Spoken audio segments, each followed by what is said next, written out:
Well, I beg to differ, because there really is nothing new under the sun. We used to think that this generation was stronger than that of my parents. But after learning where and whom we come from, I realized that this was a false narrative. They fought, bled, and died for the liberties that we take advantage of today. So I changed my mind. We are our grandparents. We are our parents. This is where the idea for uppity Negro apparel and accessories comes from. We are the uppity Negroes that defy boundaries, broke chains, climbed mountains, and crossed valleys of hatred, bigotry, illiteracy, and oppression. The statement is simple. The cause is never ending. The sound, loud. Say it with me, Kendrick. I am that uppity Negro.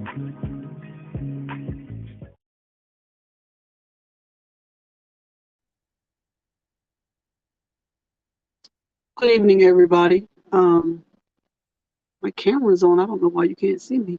I probably hit the wrong thing, which is what I've been doing lately. So let me take this off. There you go. You can see me in my pink glasses from the dollar store. So here we are, 8 o'clock Tuesday. I think it's been about almost 3 weeks since I've been on the air. I think the last time I was on, I actually had hair, but it started coming out again. So here we are. Um, I'm in a very good mood. I'm very relaxed. Um, I did something today that I have been wanting to do for a while, which is to have my mom's ashes in my possession. And today I picked them up, and my soul and my mind and my heart is so at ease.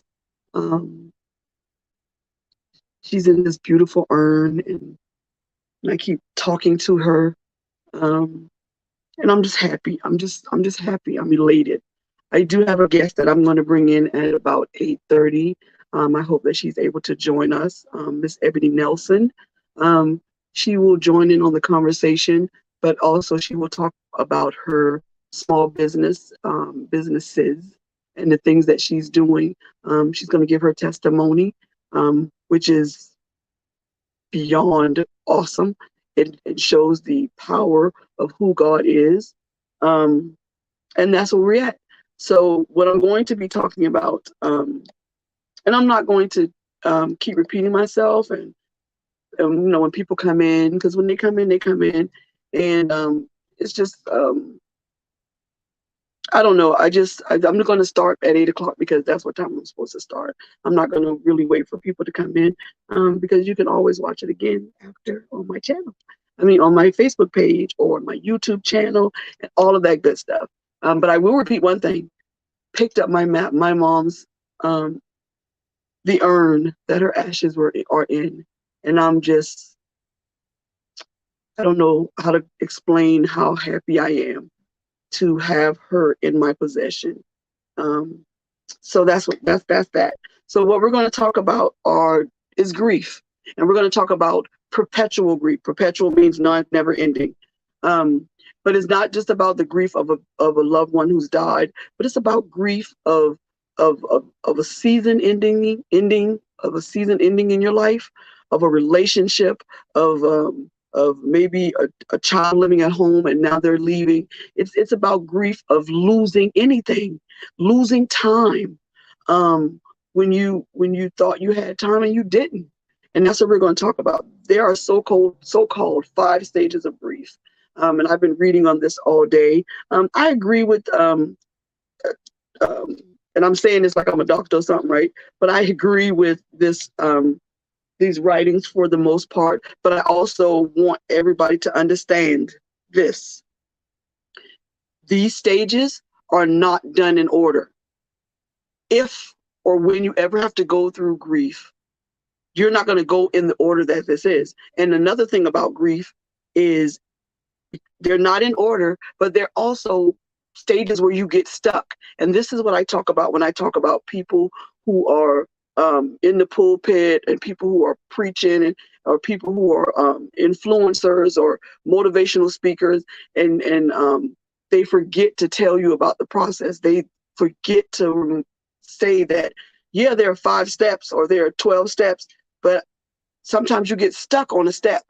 And so you need to, in my opinion, if you're going to talk about process, if you're going to tell people about where you've been and all that, you need to tell them everything. You need to let them know, listen, it was 5 or 12 steps or whatever, but I got stuck on step 3 for about 2 or 3 years. I couldn't move on.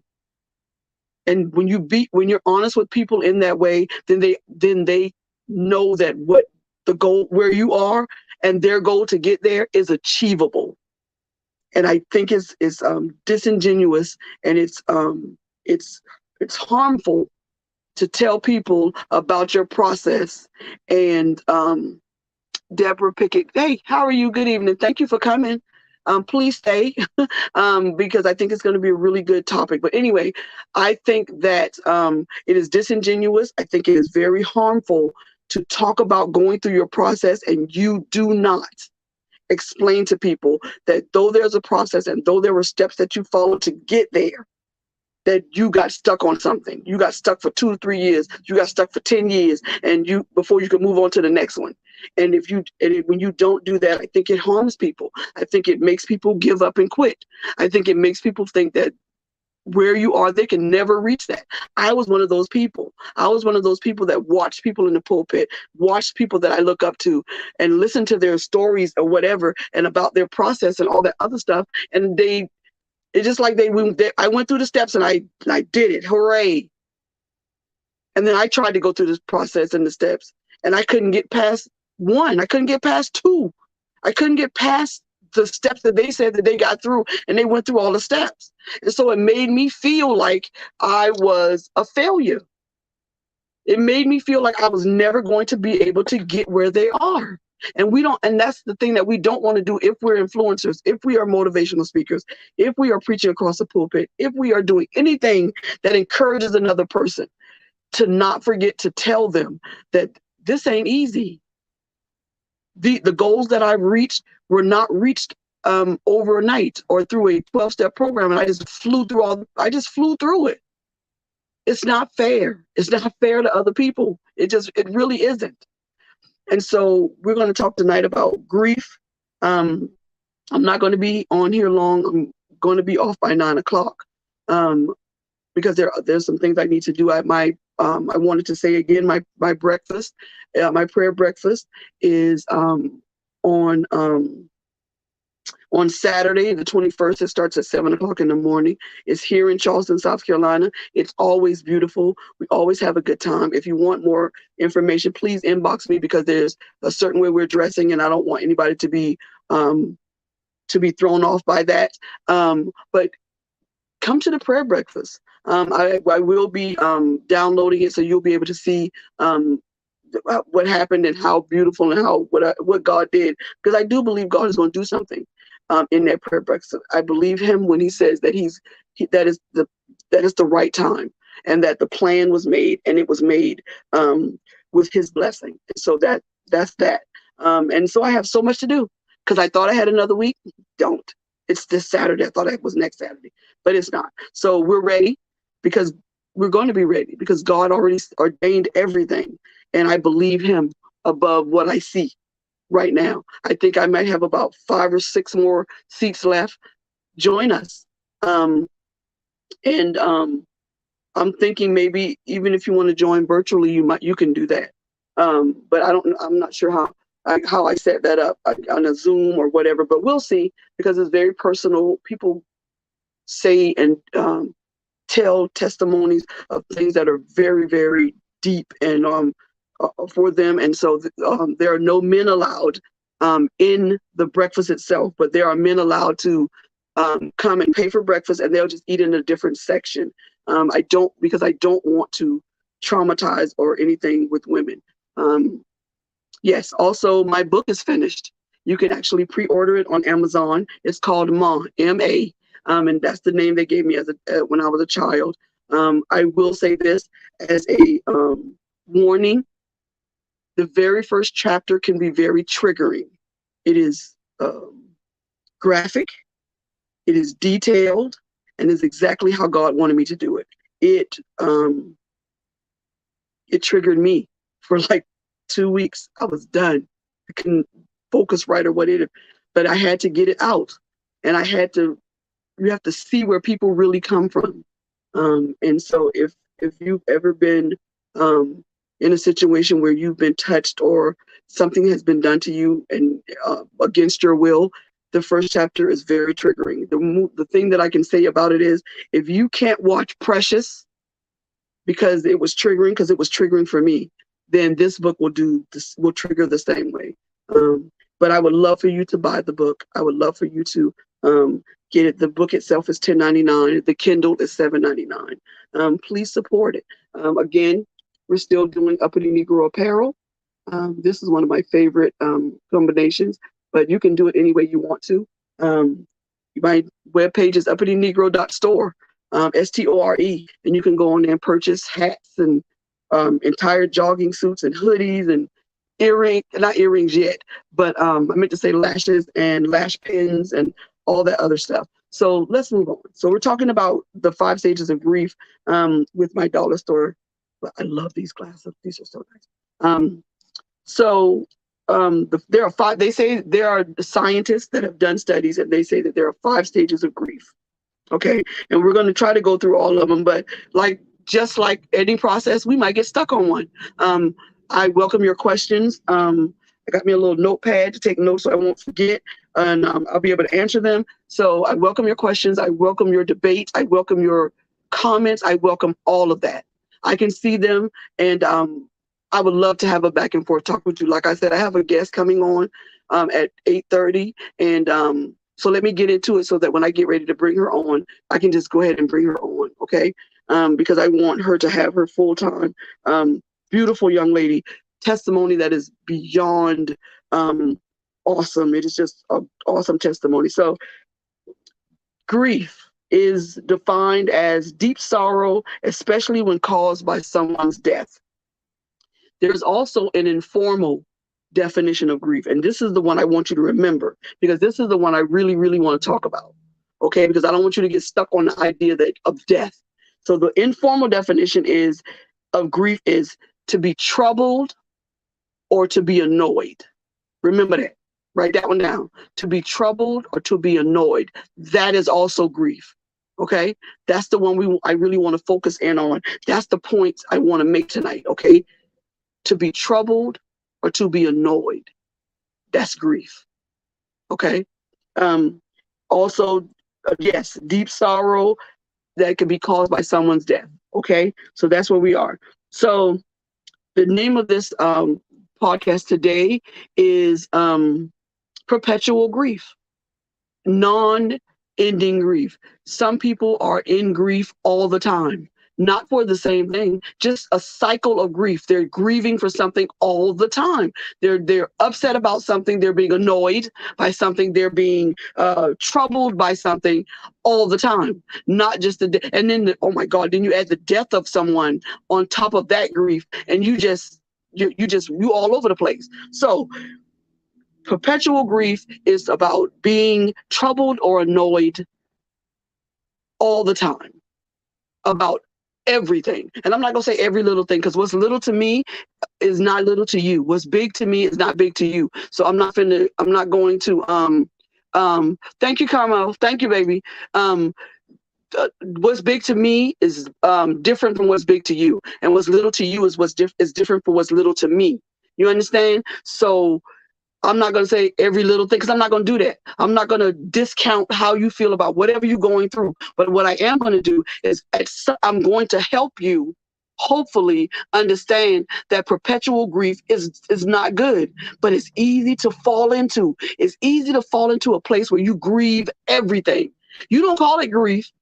You might call it depression or whatever, but it's grief because you're being troubled by it. You're being annoyed by that thing or that person. So let's not listen. Don't get it twisted, because on it, we're not even going to talk about the people. yeah, we might hit on it, but I'm trying to stay away from it. Y'all keep me focused on this. When y'all keep me focused, okay? So instead of consisting of one emotion or state, grief is better understood as a process, because it's not one emotion and one state of mind. It is different things for different people. Okay. So one of the first things that, and I have two sets of notes here. I have one that deals specifically with the grief of the death of someone. And then I went back into studying and I looked at the stages of grief after a breakup. And they're very similar, but they're very similar, but they differ in just the slightest way. But I think the way that they differ is very is important. Okay, so someone who is grieving could experience the 5 stages in any order, and they may experience only some of the stages as opposed to all of them. You don't necessarily have to go through all of these stages. You may not necessarily need to go through all of these stages. You might be able to skip through some of the stages and get right down to acceptance, accepting that whatever happened has happened. Okay, you may not need all of these, but I do know this. The first one is denial and isolation. You're not going to be able to skip that one, because everybody has that moment when something bad happens that grieves you or annoys you, when you just in denial. They couldn't have said that. Wait a minute, let me think about this. I know she did. That's that right there. I know she didn't. That's denial, because she did. She did sleep with your boyfriend. She did just tell you that she saw your man somewhere else. She did just walk in your house without asking. She did take the liberty of spanking your child without your permission. Oh, yes, she did. And so we go into denial at the very beginning. And then sometimes, not always, but then we isolate ourselves from that thing and from other people so that we don't have to talk about it. We don't have to face it. Well, I ain't gonna talk to nobody. It's just about me and mine. You see that on Facebook all the time? Denial and isolation. Because whatever annoyed them, whatever put them in that state of grief, they stuck. They stuck in denial and isolation. You see where I'm coming from now? They're stuck in that. So now you only at the first stage and you ain't moving? Come on, man. Listen. Put on some clothes, put you some heels on, and go out. Take you and yours out. Go see your family. Go see the one cousin you still talk to. Go see somebody. Don't isolate yourself like that. Don't get stuck in the first stages of grief. Don't do that to yourself, because that's what the enemy wants you to do. He wants you to isolate yourself, get you away from other people, and then he can work on your mind. Now your denial is not just denial of that. Now he done brought up stuff from 15 years ago. And now you thought you was over it, and he reminds you, no, you in denial for that too. So let's try to move on. Denial gives your heart time to adjust to a new situation, because you denying it when you looking at it right there. Let's go, and I'm going to touch on it. Like I said, let's go back. Let's go to Deborah. Girl, I needed to hear it, honey. But I tell you that this touched me in a different way when I picked up my mama ashes today. Don't make me cry, sweet pea. But I needed to hear it. And so I walked into the room and I saw my mama laying there. But in my mind, I'm thinking, she gonna move in a minute. She just sleeping. Let me cover up. I denied it for so long. And then I went in the bathroom and closed the door. Isolation.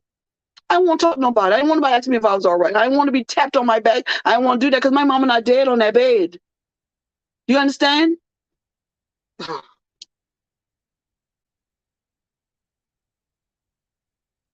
We're going to get through this. And so that is the first stage of grief. And like I said, they don't come in any necessary order. However, I believe that is the very first. I don't think that one can be put anywhere else but at the very beginning, because you're going to deny it. You're going to deny what you see. You walk in on this nigga on top of, you're going to say, wait a minute, I know I'm not seeing what I'm seeing. Denial. We're going to deny it. Not necessarily always going to isolate ourselves, because I walk in and furniture moving. So you denial is the first thing that we go through when we go through grief. Okay. And so then the next thing they say is anger. But I think that anger comes after the other one. And so let's do this. I think that the next thing that comes is bargaining. I think that denial is first, and I think that bargaining is the second thing you do. You know why? Because I think that we don't realize it, but we start bargaining with God. If you just give them a little more time. We're not just talking about people dying. We're talking about relationship. If you just give me one more chance to just talk to them one more time, then I can let them understand. I can let them see that I'm the one. God, if you just bring my child home and let us apologize. We bargain with God. I think the second thing we do really if we're talking about this in order is that we start bargaining.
I apologize for that. I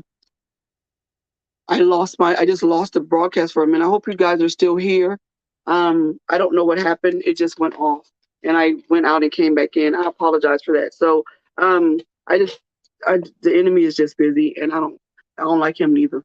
But anyway, so we were talking about, bargaining. So denial would be the first thing, but I really think that bargaining with God, about your situation comes before you get angry. Because I think by the time you get ready to get angry, that is your almost your last resort before the next one. I'm not going to say what it is yet. So bargaining. It says who's a person is leaving us, our children are leaving us, they're going off to college, or someone is walking out your life, your best friend, or someone is dying, of course. We negotiate with God to keep that person in our life. We know that I knew my mama was in pain. I knew she was mostly morphined out, but I didn't want her to go yet. And that it's just I know it's selfish. That's a selfish stage. I don't That's not one of the stages of grief, but I think it's a stage that we're selfish. We keep people here praying and asking God to keep me here, all of this stuff, and we do that, and we don't realize, and we realize that these people are in pain. And I realized that when it was over, you keep praying for these people to stay, but it's so selfish. We're thinking about us. And it's not a bad thing. It's just we human. We human. And we don't want our loved ones to leave. We don't want our husband or our man, our children, our friend. We don't want nobody to go nowhere. So we negotiate with God. If you do this, I'll do that. If you do this, I'll do that. That's what we do. So that's the second part of I'm sorry, I'm waiting on my guest to come in. That's the second part of grieving. So I think the third one is anger. I think the third one is anger. I think that we get angry because God is not doing what we asked him to do, even though we gave him the best. We wrote a contract and we gave him our best cry, our best prayer. We promised him that we would tell everybody about him till the day we die. We gave him all that, and he still didn't do what you asked him to do. And so then we become angry, not only with the person who's doing it to us, but we get angry with God too. We may not admit it because we're scared, but you mad with him too. And so anger is when it is no longer possible to live with the denial. You can't deny it no more. You can't bargain your way out of it. It has happened. It's happened and you can't bargain your way out of it. You can't pray your way out of it. And now you don't want to hear about it anymore. And so now you mad with everybody. So not only are you mad with everybody, because now you realize ain't nothing you can do about it, but you done isolated yourself. And so now there's nobody you can talk about it to either. See how the enemy do? He'll have you out there looking ridiculous and then walk away and leave you. That's how it is. It is important in this phase not to make any rash decisions. Ooh, honey, tell me about it. When you are in a stage where you are you've denied it, now you bargain with God and you got to the anger stage, in none of those stages, and the next one I'm gonna tell you about either, should you make any rash decisions. You shouldn't make no decisions about a new hairdo. You shouldn't make a new decision about changing your wardrobe. You shouldn't make any rash decisions about, I'm gonna move to another state. Now you in Alaska and you stuck. But listen, you better not make no decisions that are rash. Whatever you got from McDonald's at the McDonald's menu, stick to that. Don't change to the new chicken. Because, listen, keep on eating the McDouble. Keep on eating the McChicken. Don't get the new chicken. Don't make any decisions that are going to change how you living or how your life is going when you're in the stage of anger. Because you're going to regret it. When you get to the next stage, you going to regret it. You understand me? You're going to regret it. I'm here to tell you the decisions I made in anger, trying to get back at this booger and trying to make everybody see I'm okay and I can do what I want. Worst decisions ever. Worst decisions ever. Because they're born of emotion and unrighteous anger. And you're going to make a decision that's going to have you looking crazy at the end of it. So that's just me. Do what you want to do. So the next stage is depression. It's depression. Because now anger has worn off and now you're depressed because now you have to really become aware of the weight of your sadness and loss. Now you feel the weight of that. Now you because you didn't feel it during denial because you didn't believe it, and you didn't feel it while you were bargaining with God because you figured if I do this the right way and do it long enough, He gonna listen. So you didn't feel nothing like that. You didn't feel no sadness. You ain't had time to feel sadness because you was preparing yourself for God to move. You understand? And you couldn't have felt it during anger because you can't be angry and thinking that God is going to give you something in your anger. And so now you're depressed. First of all, because you realize that what happened really happened. And second of all, you can't pray your way out of it. And you can't get angry enough to get away from it. So now there's depression and there's sadness, and it's just where you feel the weight of that. And when I say you feel the weight of that, I mean literally. You literally feel the heaviness in your heart. You literally feel the weight of the world on you. And it's hard to move. It's hard to breathe. I still don't think that I have fully grieved my mother, because then it makes me think about my condition. I know that sounds weird, but grieving her makes me feel like giving up on and not trying to get myself well. You understand? And so today when okay, we're not gonna cry, y'all. Today when my niece gave me those ashes, I broke down. I just broke down. I couldn't. It was like it just happened yesterday, and it's been a year, over a year. Because I won't let that weight of her death fall onto me fully, all at once, because it's going to bring on a type of depression that I do not want to go into. I don't suggest that anyone else does it this way unless you're battling an illness, because that weight will take your mind off of off of giving God the glory for every morning that you wake up. Because you let that weight fall on, you're gonna be mad that he woke you up. You're gonna be upset that he didn't send you to where my mom. Depression is not just sadness. Depression is a physical thing. Depression hurts. Physically, it does something to your body. It does something mentally to your mind. And it does something physically to your heart. It wears it out. And depression is one of the hardest things to get through. I almost got stuck in that stage of grief with my mom. But I didn't, because I didn't let the entire weight of it fall on me. So I have intermediate moments of my grieving of her.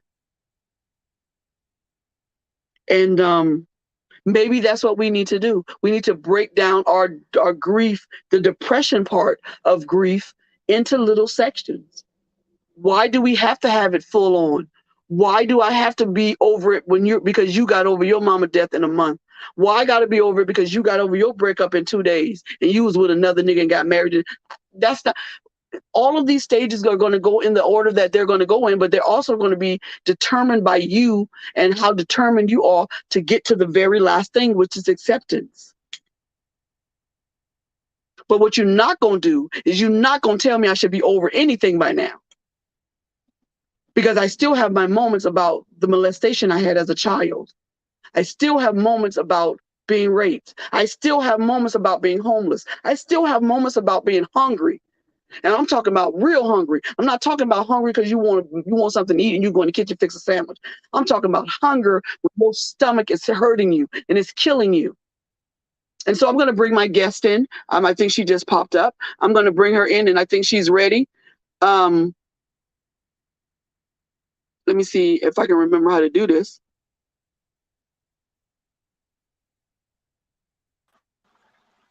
There she goes. Beautiful, beautiful. I don't know why you're so small, but I really think it's just because this is my computer thing. Yeah, I think it's me. Let me see if I can just put you next to me. Hold on.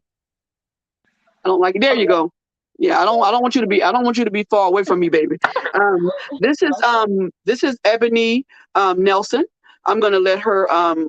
We're gonna talk about her business and everything in about the last 15 or 10 minutes. But this is such a good topic that we're on right now. I really want to stay here. And me and Deborah just eating this up. You understand? Me and Miss Deborah right here. We just eating this up. Deborah gonna keep me from crying. You feel me? Ebony knows me very well. She goes to the church that I go to. She has seen me at my worst, and she has also seen me at my best. And I love this young lady I don't even have English words. Her and her mother are just the most. Her mom give hugs like her mama give hugs that snatch your soul, honey. She'll have you laid out on the floor on your knees. I very rarely hug her mama. And her other friend, what's telling the other lady's name? Because you know my head is Mother Cobra. I call her Reese. Hey Reese. They hug and you on your knee, you laid out. Somebody just go get an usher and a blanket, make sure it's clean, and just cover me up because I'm down for the day. So I very rarely hug them. But we're talking about the stages of grief. We've already talked about denial. We've already talked about bargaining with God. We already talked about anger. And I'm so glad you came in at this time, because now we're talking about depression. And what we talked about Sunday, the Sunday, is people talk about the stages that they go through, but they do not talk about the fact that they get stuck in a stage. And it's disingenuous, and it messes people up because that's their goal. That's what they want to do. And so I wanted you to repeat a little bit of what you said to me Sunday about the full weight of losing a part of yourself. I want you to talk about the brain surgery first, and then tell me how that affected you in losing some of who you were before. Because I talked about what losing my hair and my breasts were for me, but talk about that for a few minutes, Ebony, and the stage of depression that that was brought about before you decided before. And don't talk about the bargaining when you bargain with God and I tell him if you do this, I'll do. Talk about those two stages: bargaining with God and deny and depression.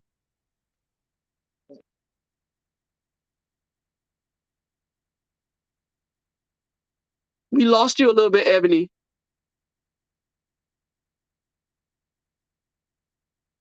Yeah. So while she's getting her Okay, so oh, wait a minute. We lost you for a second. Hold on. We're just waiting for her to come back. She's gonna give you just great insight. Very young woman, but very anointed. She's just anointed. She sings like an angel. Okay, so you ready? I tell you that devil don't want nobody to hear none of this stuff, Deborah. What is going on? You froze a little bit, Ebony. Maybe go out and come back in. So we're gonna try to get Ebony back on the line. I can see her, but I think it's just frozen. But we both went through made right. She's gonna go out and she's gonna try to come back in. We both went through major surgeries, and you lose a part of yourself. Losing my breast, to me, because I don't have children, I think that's the reason why. Losing my breast and my body and the way I dress, feminine and all that, that made me feel like a woman. I know I'm not gonna apologize for that. That's just how I felt. I felt like my having breast and hair and the nails and the lash, it makes me feel like I'm a woman because I couldn't do what a lot of women could do, and that was just have children. So when things are taken out of your body or taken away, you just you it changes who you are, and that state of depression and that kind of grief is real, and it's hurtful, and it's and you have to get through it. You have to get over it. Um, you come to terms with the fact that the situation is not going to change. Your children not coming back. They're coming back after college. The man not coming back. He already told you he's not coming back, and he already got married again. You have to snap yourself out of this depression because it's not going to go back to how it was before. It's not going to go back to the way it used to be. When I started, I can't say it. When I went back to doing what I was doing before, let's put it that way, I thought it would be the same. I could get on the phone and talk to my friend, but they have moved on. My best friend in that field was doing something else. He was working in a warehouse. The other friend, his life had moved on. He was doing other things. And so sometimes when you lose things, you can't get it back to the way that it was. I lost my mom. My life is never going to be the same. It just won't be. And so in going through these stages of grief, okay, let's see if we can get Miss Ebony back. hello, hello. Okay, Ebony, go ahead, girl, before the devil act up some more. So I just Right. wanted you to talk about bargaining with God and depression. Go ahead. Okay, so my depression started at a very young age. I lost three brothers. Well, we're gonna go to right now, and then we're gonna go back to that. February 25th, I had brain surgery, and a lot of people didn't know even prior to me having brain surgery, having to cut off my hair and all of that. I dealt with self-esteem issues, and I Mm-hmm. dealt with depression after losing all three of my brothers, and I felt like I didn't want to live anymore, like honestly. And the depression got so severe to the point where I had to see doctors, and it was just like, okay, well, at that time I was raised up in the church, but it was like, okay, well, God, why you allowing me to go through this? I don't do no wrong to nobody. At least I try not to, and if I do, it's not knowingly. So it's like, why am I going through all of this if you're supposed to be the God who sees all? Like, why Mm-hmm. you see that I do more than is required of me for people. Why are you allowing me to hurt like this? Why are you allowing me to feel like this? Why do I have to, cry myself to sleep at night? Why do I have to feel this void that I'm trying everything in my power to fill? Like, I'm talking to different people and I'm seeking counseling and I'm taking medication to fill this void. And it day by day and year by year, the void is still there. So the depression became very, very severe to where I was taking medicine. And I honestly started questioning God. I started questioning my walk with God. I started questioning, is God even real? And I tried to surround myself with people, but again, I still was trying to fill a void that couldn't be filled. So, um, and then with me having the surgery, I had brain surgery on February 25th. That took a whole lot of me too, because I was so, and they what people don't tell you about grieving is that there's no cutoff time to when you're going to finish grieving, because it's been years since my brother passed away, my brothers passed, and I still grieve even after 3, 4, 5, 6, 7 years. I still grieve and I still miss them dearly. So what people don't tell you about grief is that you have to allow yourself to experience the pain of the loss. You have to allow yourself to feel the pain of the loss, and most of all, you have to accept it. For a long time, my brothers they wouldn't be around that often. So I had it in my head. I psyched myself out believing that, oh, maybe they're just on a vacation and they a long vacation, or they just won't return right now, but they'll return eventually. Like, these were things that I told myself on the day-to-day basis, trying to psych myself out because I didn't want to experience. I was experiencing the pain, but I didn't want to experience the pain, if it makes sense. And I was fooling myself and bargaining with God and telling myself, oh, it's going to get better, it's going to get better. But in all actuality, I hadn't faced the problem that was in front of me. So I was just telling myself different things so I could know how to deal with it. And just like when we were talking on Sunday, like, I didn't realize that I was still in the process of grieving when we held the conversation, because after we had the conversation, I went in the car and started crying. And I was like, dang, after all this time, I still haven't released the fact that they're gone. And it wasn't until I, actually talked about it that I realized that I wasn't over it. So my biggest thing was like accepting the reality of the loss. And I think, like I said, to this day, I can be honest and say that I still haven't accepted that. And it wasn't until Sunday that I realized that I'm still in the process of grieving. So My mic was off. Sorry about that. And so that's another thing that we wanted to talk about is she made a very good point. And there's no cutoff time. uh-huh. People want you to get over it because they don't want to hear it no more. People Right. want you to get over it because it makes them uncomfortable. But this is my thing. When something is happening to me, I really don't care how uncomfortable you are. Right. Because if you love me or you're my friend the way you say that you are, then you should be able to get a little uncomfortable Right. in my need of you. And this is the other thing we talked about the other day and I talked about it on one of my lives. And I did it on the show one time too. You friends with somebody and they get more out of being friends, they benefit more out of being your friend than you benefit out of being their friend. You're not in a friendship. Oh, talk about You in a it. you in a used You're ship in a because relationship, they're using you. a They're need to. sucking your Yeah. anointing dry. And you going and so you wondering why you always feel deflated after you leave that person.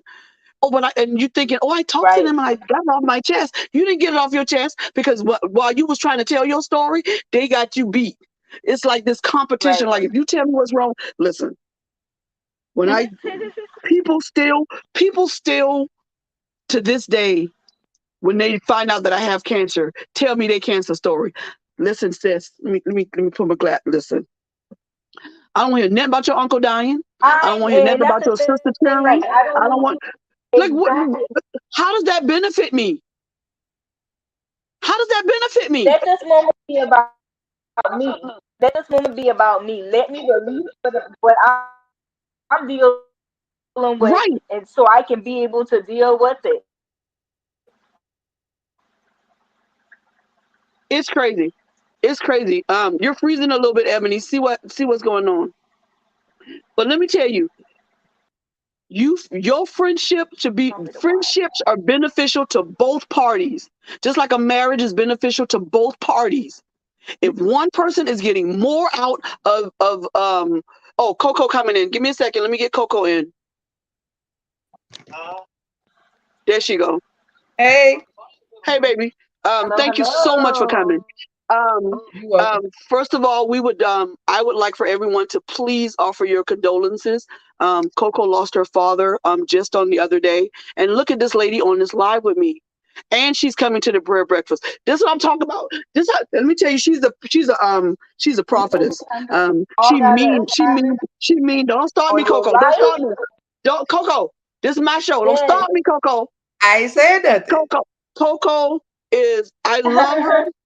I love her, but I don't like her all the time because Coco gonna tell you flat foot straight and then go offer you something after it's over. She'll edify you now, but but I love this woman because guess what else she's doing? She's coming to my breakfast. Her father just died. That's friendship. That's when friendship is benefited by both people. Do you understand? I wish I could be with her in her time of grief, but she knows I can't. So I call more than I normally would. I'm there more than I normally would because that's what I can give. And she understands that as my friend. That's when friendship benefits everybody in the group. So we weren't talking about that, but we're going to go back. I just wanted to say that because that does go along with the part of depression in grieving. That stage of depression and grieving, you don't have somebody because we're not in denial anymore. So we're not in isolation and denial anymore. We've already bargained with God.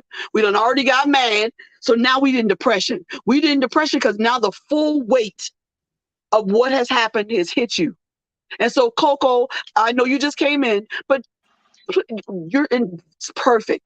So please explain this idea that there's a time limit on each one of these 5 stages of grief. And if you don't get over it because I got over it in 3 months, honey. I was okay with my mom or my man left me, girl. I had me a new man in a week.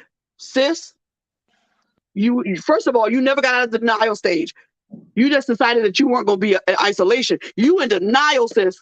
And now you're going to have a baby by this pointed-headed Negro. Oh, no, I quit. No, Coco, go. Just stop me. Go, Coco. For me, everybody is different. And I realized that in life, everybody grieves differently.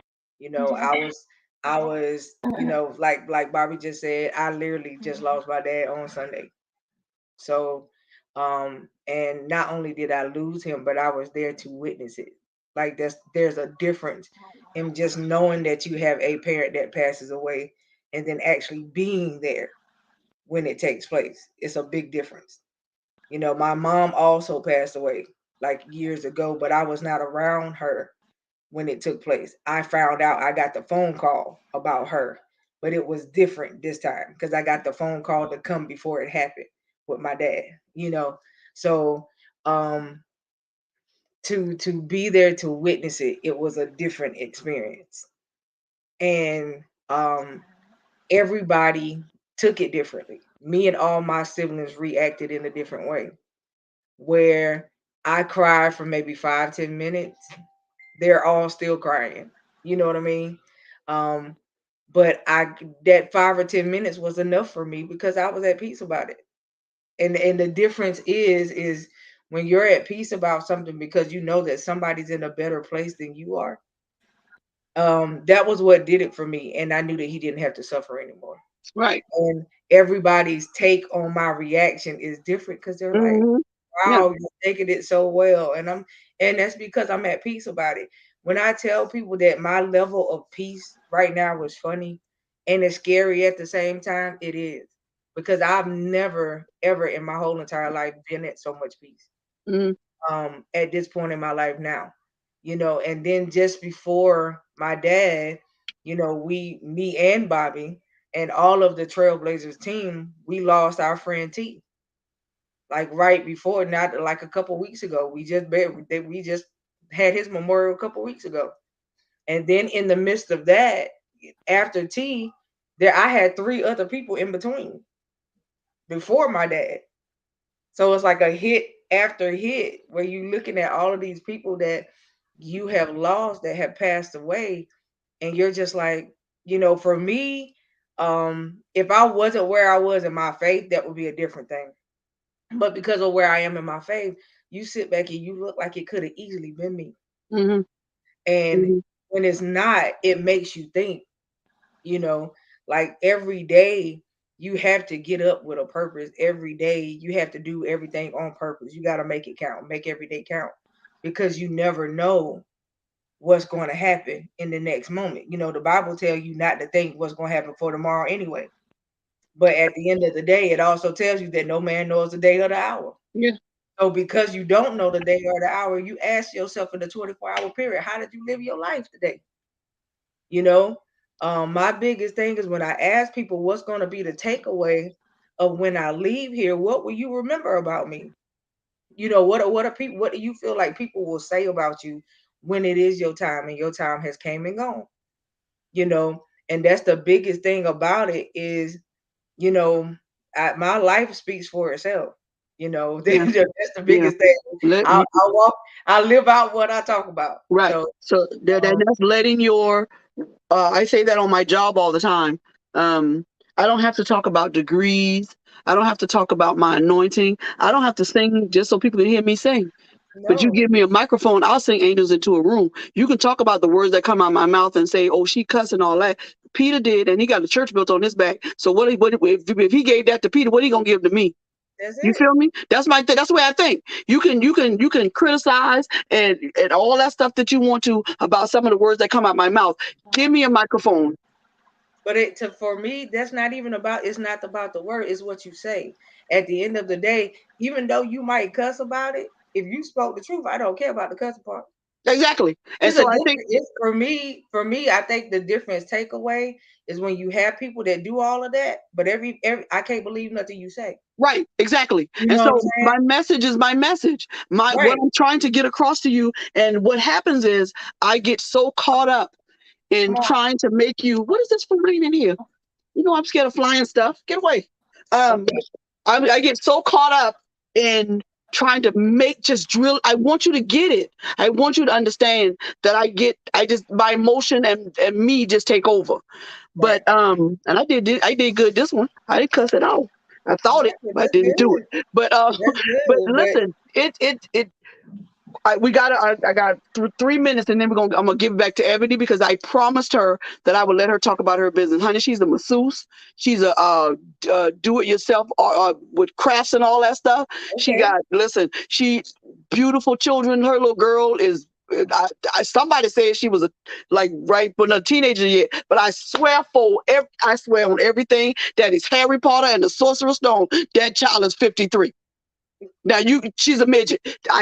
She's been here before because You know, she deep, she deep, she and just so might be. She and might be just one of them that gorgeous, have an old right? soul, as they say. Exactly. I'm not gonna have her on my show because she might take it. That's what I'm talking about. That's the kind of deepness I'm talking about. But I I just really wanted to talk about grief. I think I'm gonna come back to this on next week because there's things I wanted to add Right. because it touched me. It did something for me. Coco, what you don't know is my mama ashes over there. My niece called me today. Sorry, y'all. She knows what I've been through trying to get this.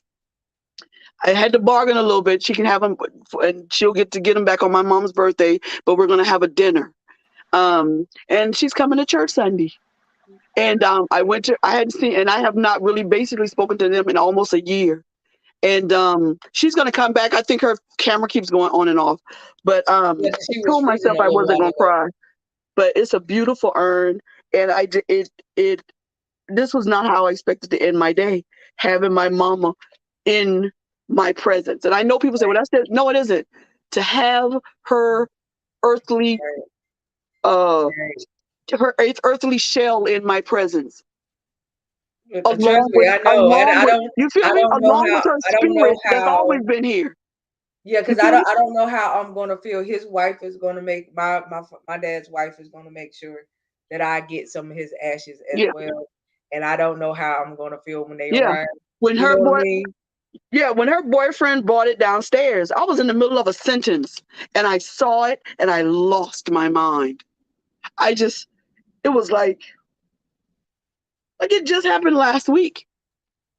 And my niece was like, "Don't do that," and she ran out the house. I didn't know I was going. I was in the middle of saying something, and that's my mama. And and for her, when I asked her for it, her eyes rolled a little bit. I said, "If you have to think about it, I wish." She said, "No, no, you can get it." I said, "Nicole, just 3 months. If we do 3 months a piece, that would that would just be better for me because I can't live with the idea that she inside of a closet because you scared the kids might knock her over because she got 2 boys, big old burly boys, and they don't know them boogers don't understand boundaries. Um, and she can't explain it to my nephew, one of her kids, because he gets so emotional. She doesn't like to put him in that state, so she don't want to say, "Well, don't do this," because So I understand her reasoning now. I was upset at first because I'm like, "You got my mama," but now I understand her reasoning. She told me she couldn't come to church because all she could see was my mom's body laid up there. And so now I understand. And this is the thing I'm talking about with people when they do things and you don't and you get upset. You have no idea what people go through. My Right. niece took care of my mama and while I was out on the road. And her mom and let's not get into that because that's not what this show is about. And she cleaned my mama. Her boyfriend, who my mama really didn't like that much at first. Seriously, picked my mama up and put my mom in the tub and help my niece wash her off and help her feed her.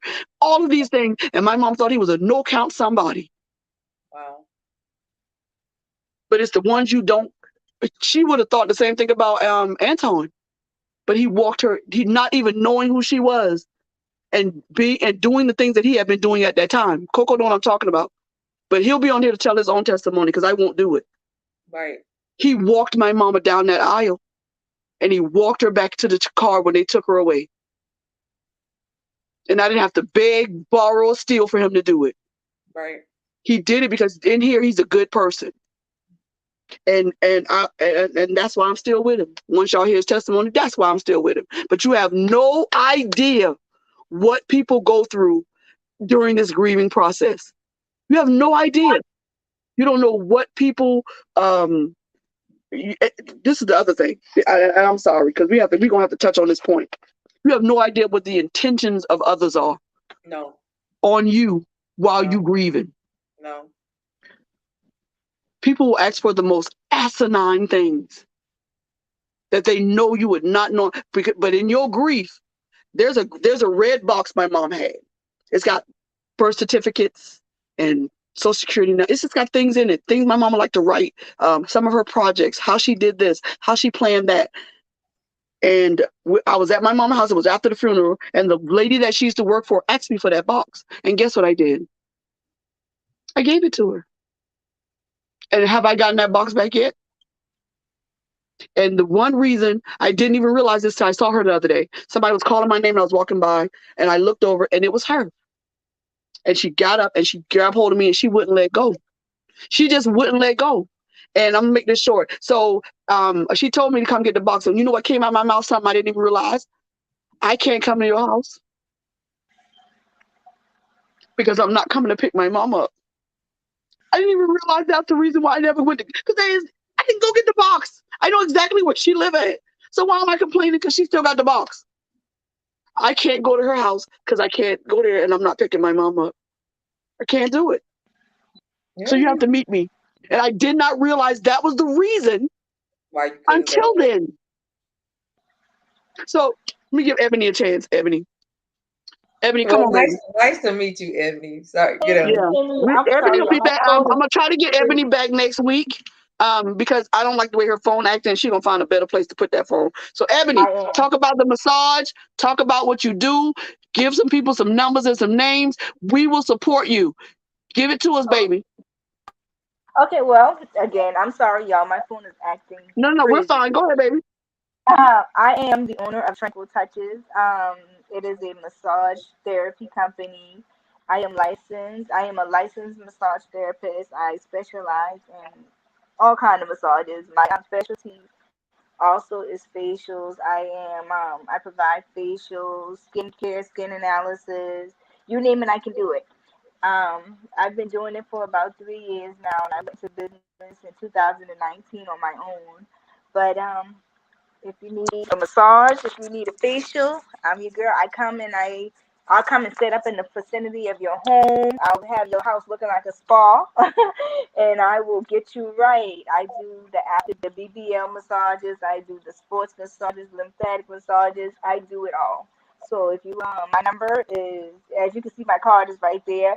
My number is 843-872-7025. I am so sorry that I don't have like Okay, Parkinson's That's like give okay. your number. Hold on.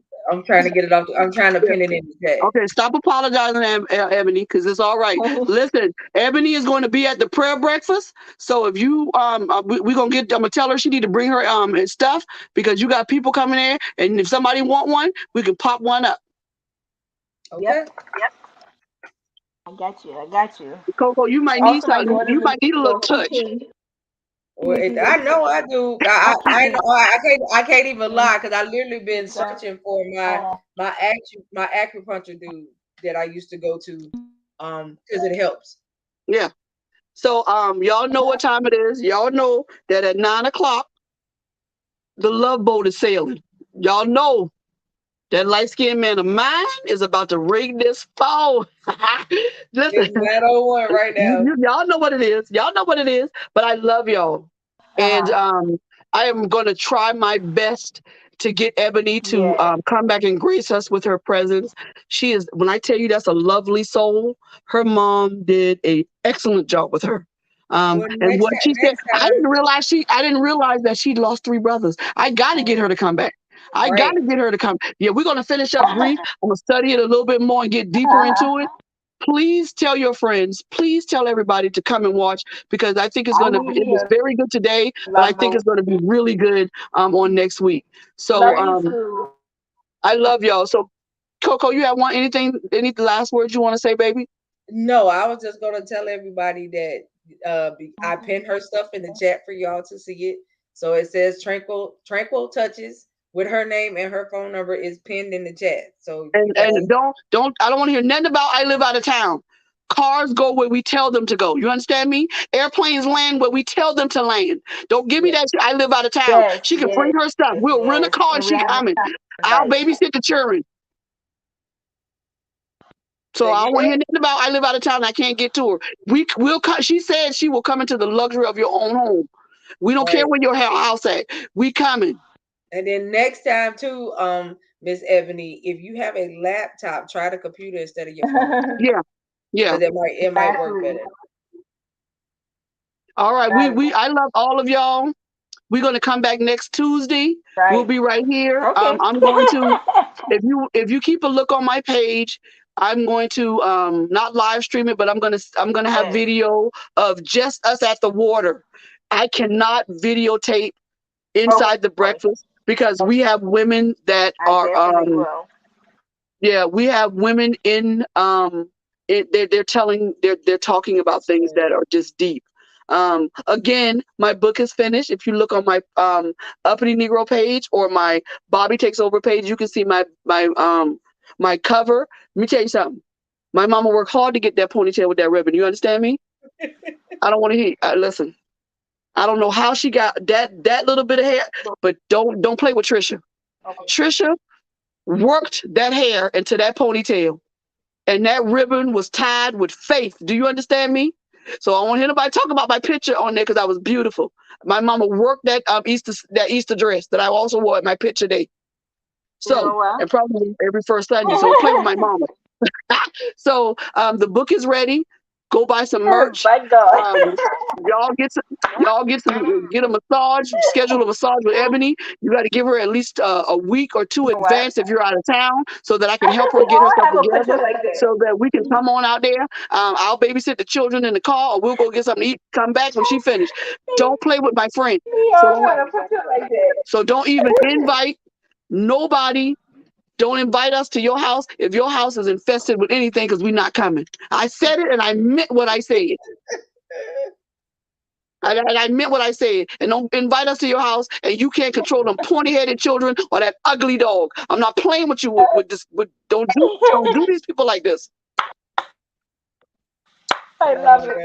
So everybody get yourself together. That was the church announcements. Govern yourself accordingly. You see these glasses? I meant what I said. Right. You know, take it back. She'll add to it before she takes it back. You say so. Say so. So we're getting ready to get off here. I love everybody. Thank you for coming. Please come back next week on Tuesday. I think that because we have some other things going on. I'm going to talk to Coco and I'm going to talk to Quint, and I'm going to see if they'll let me slide into Thursday if they're not going to be doing anything. If not, maybe I'll try something Wednesday. Friday, definitely not. We don't have anything going on Thursday. Okay, so I think I'm going to come back Thursday. I will put up the announcement like I always do, and me and Coco and Ebony, Thursday night 8:00. Let's go. And hopefully we'll have some more for y'all. Tell y'all friends. Ebony, tell your people so they can join. Send them. I'm gonna show you how to get them the link. Well, Coco won't show me, then I'm gonna show you. All right, y'all. Let me get up here and take my medicine, because that's the first thing you're gonna ask, and then you're gonna fuss when I say no, I have not. That's you. All right. I love y'all. Love Deborah. Thank you. I think your sister was on here too. Yeah. Hey, caramel latte. I love caramel latte. Yeah. All right. Love y'all. Love y'all. See y'all next time. Love you, Coco. I'm going to call you after anyway, so it don't matter. Okay.